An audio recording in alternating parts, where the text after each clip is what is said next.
सुप्रभात बच्चों, कैसे हैं आप। आज हम कक्षा 7 के पाठ 8 शाम एक किसान पढ़ेंगे। इस कविता में जाड़े की शाम के प्राकृतिक दृश्य का चित्रण किसान के रूप में किया गया है। इस दृश्य में पहाड़ एक बैठे हुए किसान की तरह दिखाई दे रहा है तथा उसके सिर पर आकाश रूपी साफा बंधा हुआ है। तो आइए कविता का भावार्थ देखते हैं।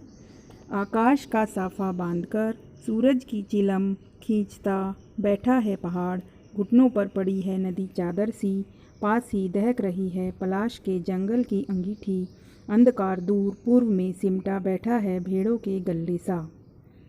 प्रस्तुत काव्यांश वसंत भाग 2 में संकलित कविता शाम एक किसान से लिया गया है।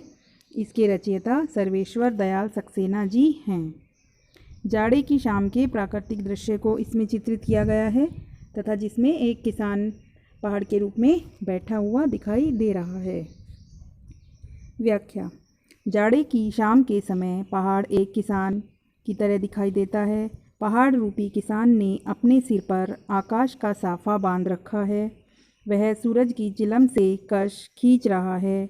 घुटना मोड़कर बैठे किसान के पैरों पर नदी की चादर पड़ी है। उसके सामने पलाश के लाल लाल फूलों की अंगीठी जल रही है। इसमें ऐसा इसलिए बताया गया है क्योंकि उस जंगल में पलाश के लाल लाल फूल हैं और वो फूल जो हैं वो अंगीठी के समान जलते हुए दिखाई दे रहे हैं। इसीलिए उन लाल फूलों को अंगीठी के रूप में बताया गया है। तथा दूर पूरब दिशा में क्षितिज से उठता अंधेरा बैठे हुए भेड़ों के समूह जैसा लग रहा है। क्षितिज उसे कहते हैं जैसे जहाँ पर धरती और आकाश मिलता हुआ दिखाई देता है, उस स्थान को क्षितिज कहते हैं तथा वहाँ से ऐसा दृश्य दिखाई दे रहा है। और इन पंक्तियों में पहाड़ को किसान के रूप में मानवीकरण किया गया है।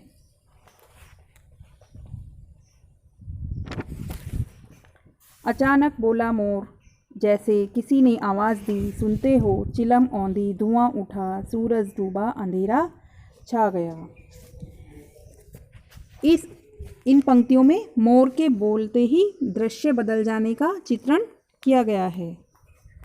पर्वतीय प्रदेश में शाम बढ़ती जा रही थी, तभी मोर की आवाज़ सुनाई देने लगी और जो पहाड़ रूपी किसान है, जैसे उसने आवाज़ सुनी कि सुनते हो, इस आवाज़ से जो किसान है वो एकदम हड़बड़ाकर खड़ा हो गया और इस हड़बड़ी में उसकी जो चिलम थी वो उलट गई। जो वो सूरज रूपी चिलम को पी रहा था वो उलट गई। चिलम उलटने से धुआं उठने लगा और उधर पहाड़ के पीछे सूरज डूब गया। चारों ओर अंधेरा छा गया, अर्थात शाम जो है वो रात में बदल गई।